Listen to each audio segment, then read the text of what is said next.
They're the Conbini boys. They're the Conbini boys. They're the Conbini boys. Hey, Mike. Hey, Matt, how's it going? Oh, it's going pretty well, Mike. I think we finally figured out after 3 years how to use a microphone. Mm-hmm. So we're hopeful that the audio quality of this episode will be a little bit better than the past 112 episodes. But we'll see. We'll see what happens. Slow learners here. Can't help it. What's going on with you? Yeah. No, thanks for the feedback from my coworker Kanzaki-san. If you're listening, Thank we you. heard you. Yeah, we're working on the mic situation. Yeah, not much going on here. It's hot as freaking hell. Oh boy. Oh boy. Yeah. Oh my goodness. Literally boiling. The oceans are boiling. That's not true, but it's really hot. Pretty close. And yeah, just in the midst of summer. What can I say? Japan in not great. summer. Hard to explain how awful it is. Mhm, Brutal. mhm. The humidity. You walk outside, sweat. Just instant sweat. I walk out my kitchen, instant sweat. I was playing with Leo on the steps today. We were making this little ball contraption where you it kind of rolls down the stairs. I was out there for 2 minutes because there's no air conditioning, except in the rooms. There's nothing in the halls, and it was just we were both just sweating bullets. Oh, you walk into the hallway, you're sweating.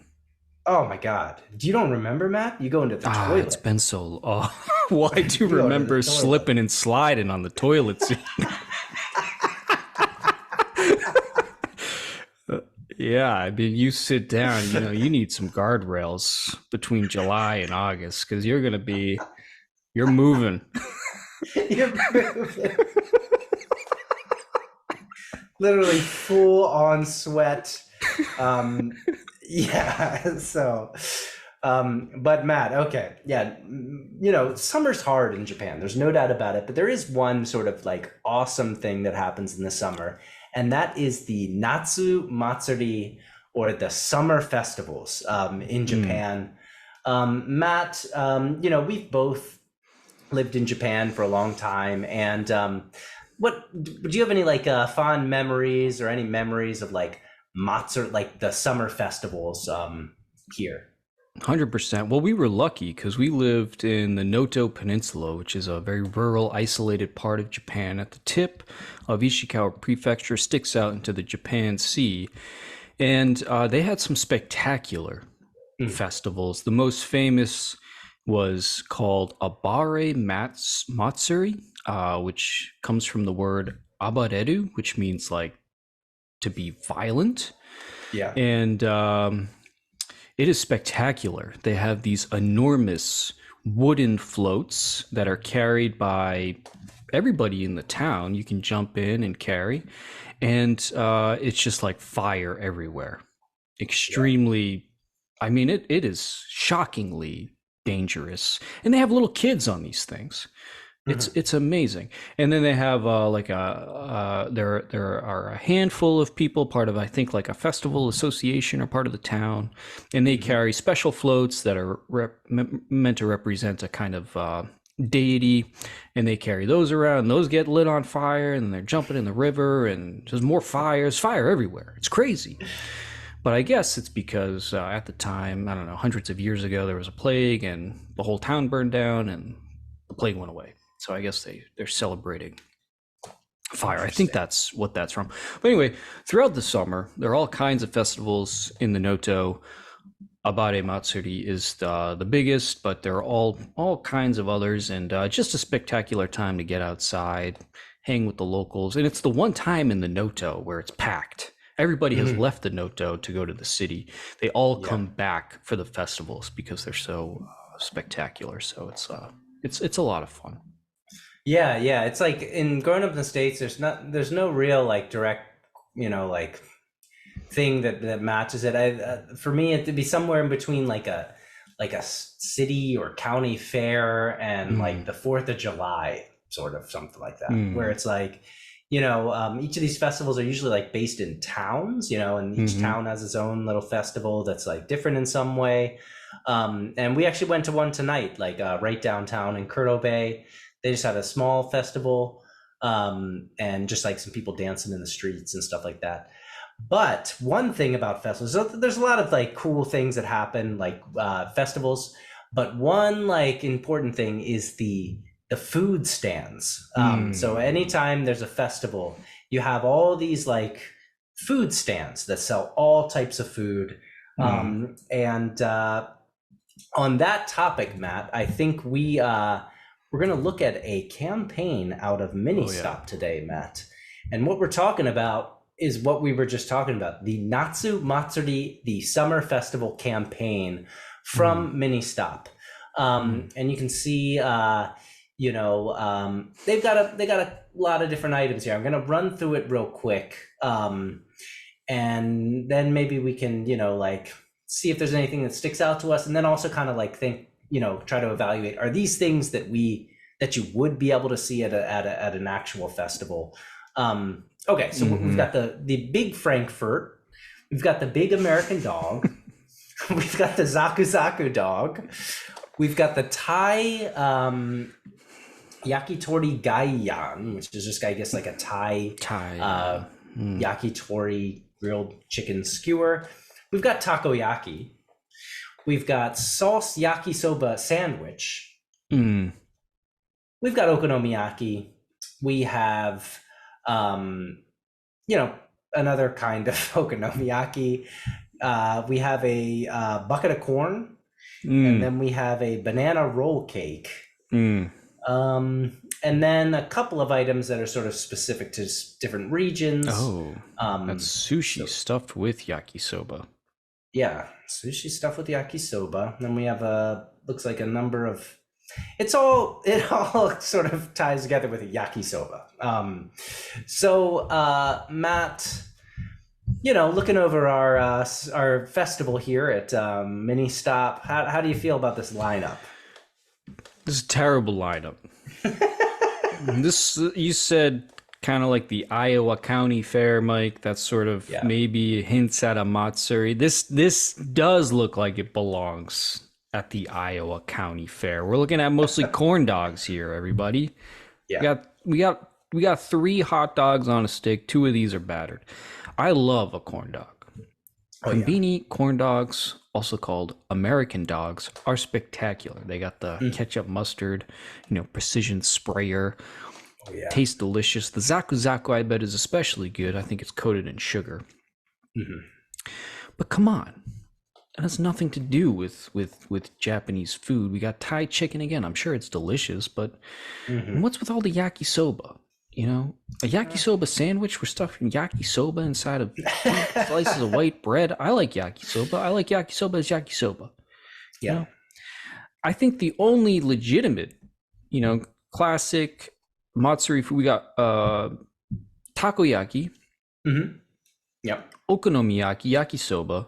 And then you got some onigiri, but a bucket of corn with cheese? Come on. Yeah, I don't know about that. Buddy, what's going on here? I mean, what do you think of when you think of Matsuri food, Mike? What comes to the top of what's at the top of your list? Top of my list, of course, yakisoba, is like a classic favorite. Personally, though, I'm like, my top, would be karaage. First off, karaage, fried chicken. Usually you can get like a cup, and some places they'll let you just fill it up as much as you can. They give you a little skewer that you can kind of like position everything. Tetris. Shaved ice, kakigori. I mean, that's a classic right there. That's my number one. That's your number one. Okay. Let's see, another one that I like. I was gonna say about the corn. Corn is legitimate, you're not getting, actually. Yeah, corn is legitimate. Corn on the cob, which is not so common in Japan to get like a full corn on the cob. At Matsuris you can, usually like a grilled corn on the cob, and that's awesome too. I don't know. So how about you? What are some of the classics? I think you hit the list. But for me, kakigori, because it's hot as hell out there. Hmm. Nothing better than a pile of shaved, fluffy ice with some syrup squirting on top of it or some condensed Mm. milk or something like this. Oh yeah. Spectacular. Also, you often see stuff like skewered meat, beef tongue, or Hmm. grilled chicken. That stuff's Oh yeah. more skewered meat, I think they need on this lineup. I mean, they got the skewered hot dog, Hmm. but, that's not really, it's good, but No. it's more Yeah. Iowa fare than it is Noto Peninsula. You know what I mean? Yeah, good point. Yeah, I love you're right. There are a lot of the yatais is what they call them, like the food stands with the skewered like beef tongue. Ooh, that is a classic. That is great. Delicious. Some of the sweets, you get like chocolate covered bananas, baby Ooh. castella, which is Ooh. a classic. Yeah, there's so many things they could have done here. Taiyaki. Taiyaki, Some yeah. taiyaki in this campaign? There's nothing. I mean, let's be honest. Yakisoba is doing most of the lifting in A every lot of single one of heavy these lifting here. A dishes. lot of lifting. Yep. So, Yakisoba, like you said, that is a legitimate Matsuri sure, food. Appears sure. everywhere, but we don't need 5 different. I've never seen yakisoba stuffed inside of a maki roll. Yeah, no, I've never seen that. We have seen it inside of a sandwich, and we Sandwich. never like it. But yeah, like that just is noodles inside of rice is basically what this is, right? Like, oh, Yeah. that I don't get it. But all right, man. Well, I hope that some Conbini will come out with like a legitimate Little summer better. festival campaign. That would be awesome because there are a lot of really cool foods that are kind of like that you only really see it at these festivals. So hopefully, someday. But yeah. All right, Mike. Well, it's kind of been the week of campaigns, and we're going to touch Hmm. on 2 more over the course of this Hmm. episode. Not in detail, but the Chicky Wars, Mike, Oh feature yeah. Hmm. something from a campaign. This is out of Family Mart, Mike. Yeah. Family Mart's got a campaign going on. They don't do this, they do this kind of, at some frequency. Hmm. They got the 40% bigger campaign. Yep. So they've Yep. taken a bunch of items and they made them 40% bigger. Hmm. One of them is the Famichiki, Mike. And, they got an image up here on the website. 40%, this is not true. I mean, I can pull out a ruler here and prove that the dimensions of this chicky, they're purporting to be 40% bigger. I mean, it looks like it's double the size. So it's definitely, they're selling something a little bit more spectacular than what it actually is, but it's still worth, I think, marching out to your local Family Mart to go get this, because rarely do you get a 40% bigger Famichiki. Price does not change. Wow, that's Price big. does not change. 204 yen, 220 with tax. I don't know, Mike. Not much more to say about this one. You're just getting more of a good thing.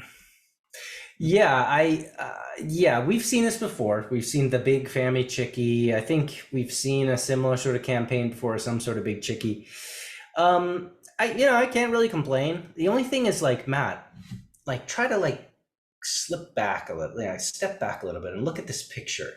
Look at on the right we have the normal Famichiki. On the left we have the big Famichiki. I think if you like overlaid the normal one onto the big one, it would fit the same dimensions in general, except there are these like 3 sort of appendages on this big Famichiki, and I don't know what these are.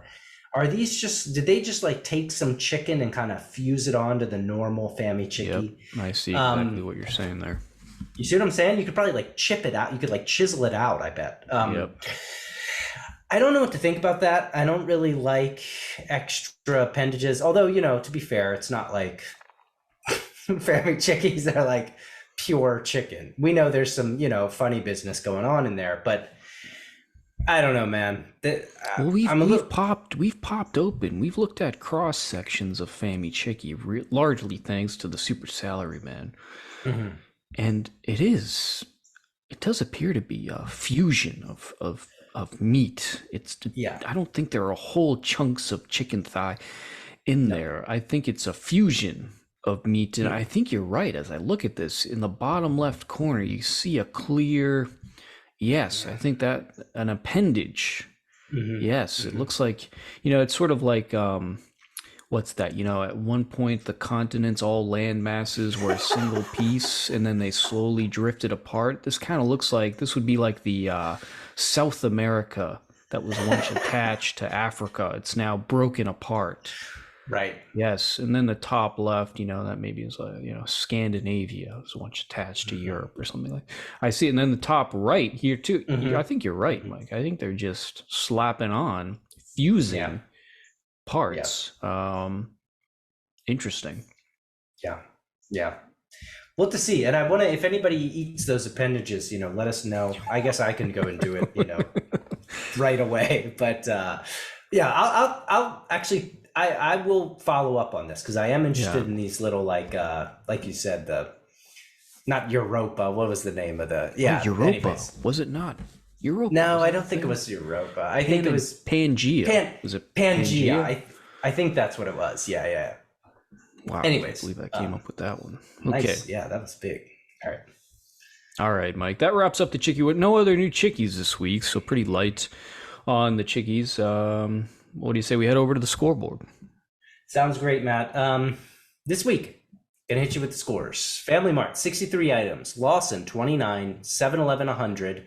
Ministop, 21. Daily Yamazaki, 16. Seiko Mart, 5. New Days, 38. What do you think about that? Yeah, Family Mart 63. That's pretty high for them. You're usually playing in the 40s. A little bit of filler, but not much. They had like some stationery or something in there. New Days 38. Yeah, that's largely thanks to a very cool macaroon campaign that they're doing. Doing some like kind of taking a Sugo Onigiri take on the macaron, which it does sound a little weird, but I think this is heading in a positive direction. So that accounts for the big number at New Days this week. All right. Well, let's head over to our winners and losers this week. Matt, I want to hit on your loser first. So why don't you let me know what we're looking at? Oh, dear God. It's back, Mike. We got the pizza flavored pizza chip. We've covered this relentlessly over the last several months, Mike. Yeah. The pizza flavored pizza chip, it's a great flavor, but we've seen this thing take many forms. In fact, just a couple months ago, it got reformed back as pizza. And we had the pizza flavored chip flavored pizza. I think I got that right. Yeah. Where pizza was flavored as the pizza flavored chip. Now, Mike, we see Chi-Tara, which I've never had, I'll be honest. I'm too nervous to try it. You're more familiar with this product, but it's Tara, which is cod. And it's like dried cod, and it's wrapped in cheese. And they're sticks. They're long, skinny sticks, a long stick of dried cod wrapped in cheese. And these have the flavor of pizza potato chip. So we have pizza flavored potato chip Chi-Tara sticks. So we're getting salted cod, cheese, and pizza chips all wrapped up into, I don't know, Mike. I'd probably need to be 2 6-packs of Sahi Super Dry into the evening before this started looking like something I'd want to eat. I don't know. What's your take on this one? Well, as a great known hater of Chi-Tara, this is an abomination. I can't believe I overlooked this, Matt. I hate Chi-Tara. I hate it. At the Conbini, there's a big section which is you would think is cheese, and the majority of it is Chi-Tara. It's not cheese; it's cheese and like fish. Like, why? And not only that, like you said, we have we're one of the probably only outlets who've really been drawing attention to this about this sort of metamorphosis of pizza chips. Matt, this is a total loser. Huge price, by the way, 350 yen. I mean, we 350. see, what do you get? You're getting like 20 sticks of these cheetah in there. You can get like a huge bag of like dried squid for like Squid. 150 yen. So Matt, this is a total loser, but I have to say I am interested. This is going to make for some good content. How far are they willing to push this pizza flavored potato chip? The sky's the limit. I have no idea. I don't know, man. When they went back to the pizza, the pizza, it's so hard to get this right because once you're 3 abstractions from the original product, it's so hard to track. But when they released the pizza chip flavored potato chip flavored pizza, I don't think I got that quite right. It all came back full circle to the pizza. I just don't know how many more, what more can you do with it? You have to probably go into, a parallel universe, then you're doing consultations with guys like Neil deGrasse Tyson. This is the kind of thing that just shouldn't be possible, but I don't know. Maybe they'll figure it out. Yeah, man. Let's keep an eye on this. All right, Matt. Going on to my loser, North Family Mart, Matt. Wow. And we've got the Suntory minus 196 degrees Celsius orange punch, Matt. I've never questioned that number. Beers on every First can. off, let's question that number. Minus 196 degrees. Isn't that like absolute Kelvin? Like, isn't that like when all motion stops? Maybe. So Yeah. This is a very strange number. But I just want to say, Matt, this is one thing that I've never really picked up, and you might have a differing opinion on this, but I have a strong doubt or sort of I don't like the punch. Japan, like at the Conbini, you have beer, you have chuhai, you have umeshu, you have a whole bunch of different flavors of alcohol. But the punch, Matt, I don't really know what it is. It almost seems to me sort of like I don't know, like more like almost like an American twist on the flavored, sweetened cocktail in a can.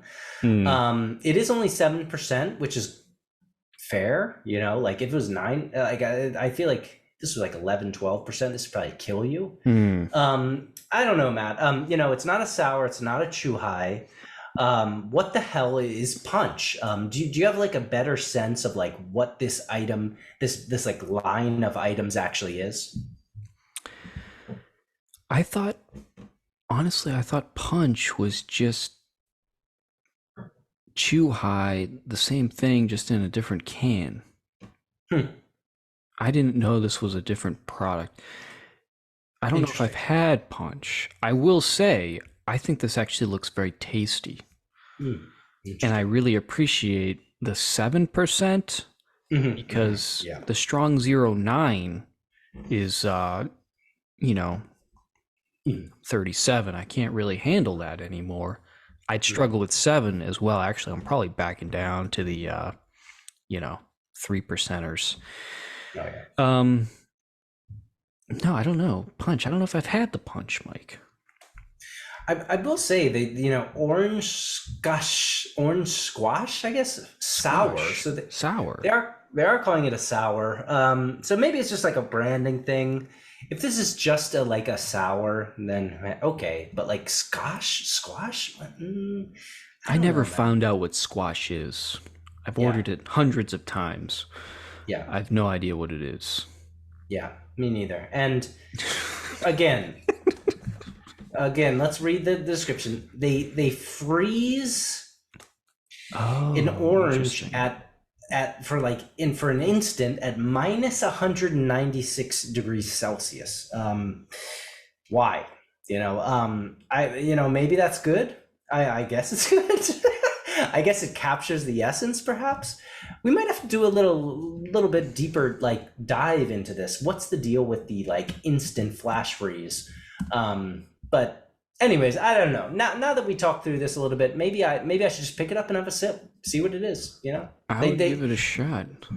I will say, and now doing a little bit more looking in the bottom left, it is classified as Chuhai. So okay, you know, and spirits. So I don't know, Matt. All right, maybe I you know, give it a shot. On this. I like the can. Okay, all right. If you like the can, I'll give it a go. I'll let you know what this is all about. All right, Matt. Going on to your winner. What are we looking at this week, Matt? Whoa. Yeah, Mike. This is out of Daily Yamazaki here. What's happening here? You're gonna have to describe. So, I cheated a bit, Mike. This is last week out of Daily Yamazaki. This is not this week. Okay. But as I was browsing, I was shocked to see what we're looking at here. And what are we looking at? We're looking at banana bread. This is actually bread. This is bread, okay. Mike. This is banana bread. And you know, at first I was a little appalled. This is legitimately not safe for work. Conbini action here. It's a bread shaped like a banana, but it looks more kind of like it looks like a penis. There's no question about it. Yeah. And it's got it's dipped the tip of the bread, not the penis, is dipped in chocolate. So it's got a little like chocolate hat on it. And then it's sitting in a open banana peel, which is reminiscent of, you know, other parts. And so how did this wind up in the winner's circle? You may be asking, because this is a troubling item, visually troubling item. Visually troubling. And, you know, that they're able to pull this off at high scale production is impressive, because the image here is something. But this sounds delicious. So this bread is stuffed with banana puree. And so you bite into it, and it sounds like it's a nice light bread, and it's stuffed with like a banana custard or banana puree. Oh, so it's kind of like a banana cream pie. And then like I said, it's got the chocolate dipped. I can't remember what the banana peel is made out of, but that's also edible. So this whole thing is edible. Wow. So it sounds delicious. It just looks very troubling. But I think this is actually a very tasty item. This is really cool. If you didn't give me that description, I just looked at this image for the first time, I would think this banana was an actual banana.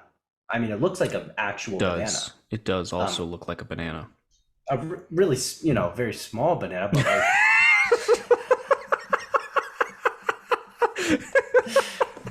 this is just, but it's, first off, like for our listeners who aren't watching YouTube, Matt, like he just shared like an image of this, and so like we just have this like small, like low resolution image just with like a black background, and everything Matt described is just kind of like floating in the middle. It's just very off-putting. It's a troubling item. David Lynch movie-esque sort of thing going on here. So, but anyways, everything you described does sound awesome. And what a cool idea. Like the banana peel is, I guess, where you hold it and you eat it, and then at the end you like can eat that as well. I mean, it's just a really cool item. And Daily Yamazaki. Daily Yamazaki, yeah. Wow, hats off. It's their wheelhouse baking. Yeah, that is true. And this is an innovation. I've never seen anything like this in my life. No. I think this is this is something that would appear in the Bake Off. It would get some interesting judging. Sure. But like a showstopper, this is a showstopper. Yeah, like because that's bread sitting in like a handle of another bread. That's very cool. All right, Matt. Well, great item, very, very cool item. Going on to mine. We're at Lawson. What would it be an episode without one Uchi Cafe, item? Matt, we're like I said, we're at Lawson, and what we're looking at is the Mm, fruit Mizu Yokan Natsu Mikan. So that's the fruit Mizu, like water Yokan, which is like a Japanese like sweet of like sweet beans, sort of like a firm like mm, jelly sort of sweet dish in Japan, and then it's flavored with the summer clementine orange, mikan orange.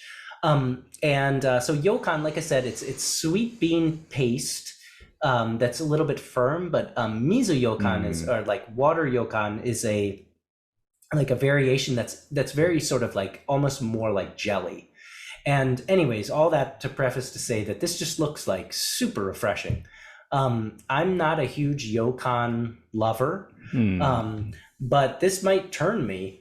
This almost looks like pudding. It looks Hmm. very, very soft, and I think that the summer, the summer mikan, the orange, looks great. And sorry, yeah, just to describe it a little bit, it's just like a small cup of what looks to be almost like a jelly, with like a clearish white like base, and then some like orange like I guess jelly at the top.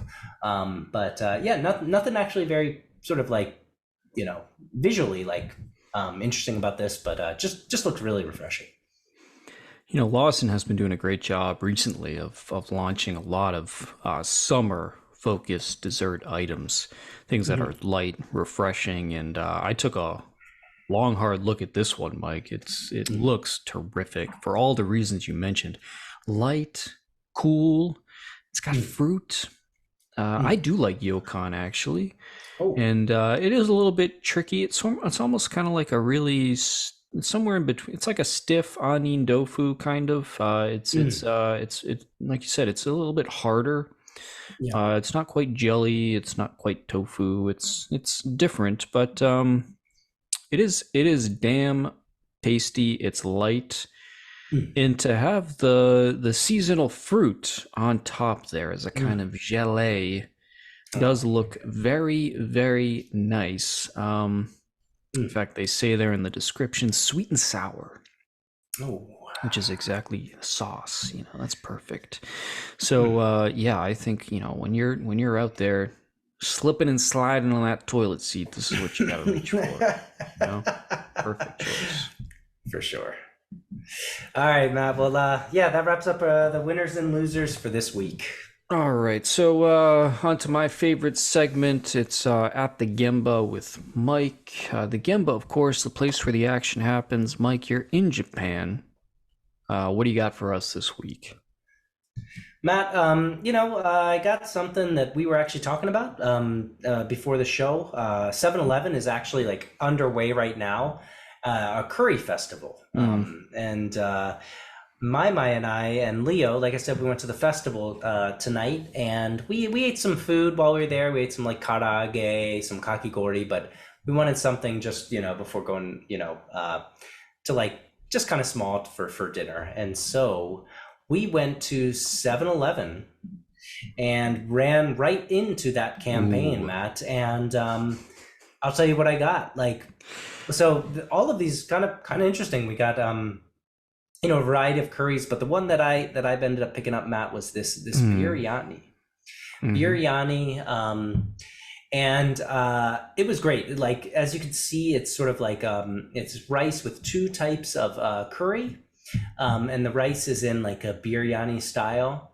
And both of these curries, Matt, were just like really, really nice. Like, I mean, it's not like you're eating at a like Indian restaurant or anything, but pretty good. I was Mm. very surprised. A very like different flavor than you get of like most curries at the Conbini. So, really hats off to 7-Eleven. I'd give this 4 stars, maybe. Yeah. Four stars. Wow. How was the heat? They're giving it 3 out of 5 there.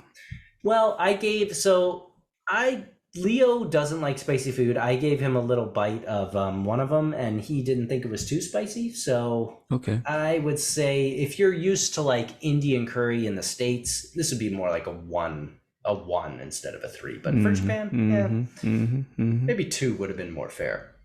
And I see that they went not with the Japanese white sticky rice, but they went with the fluffy Indian. Oh, yeah. I guess that would be what, jasmine rice or something, basmati rice. Yeah, basmati rice, yeah, and which is also very rare to get like true basmati. Is that basmati I rice? think it's basmati, yeah. Basmati rice, like true like non-Japanese rice in addition to the conveni is pretty rare, and it was good. It was definitely like what what they were saying. It was not white rice, just with like. Many times you'll go to like a Indian restaurant in Japan and it'll just be like white rice, but it'll just be kind of yellow. Like a little bit of like, I don't know what they put in, cumin or like coriander. Well, it looks like they partnered with a restaurant because they got the Eric House. Eric House. Eric South. Eric South.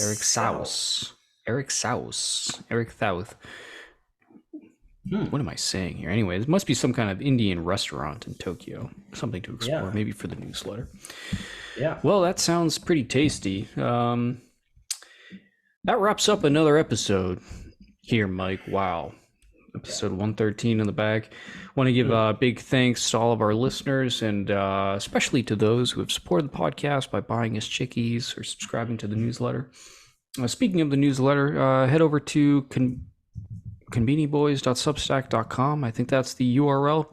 And subscribe. It's a weekly newsletter we put out for free. And of course, pay. It's $5 a month, cheaper than a Conbini haul. It's like a Famichiki and a Pocari Sweat, everybody. Come on. Anyway.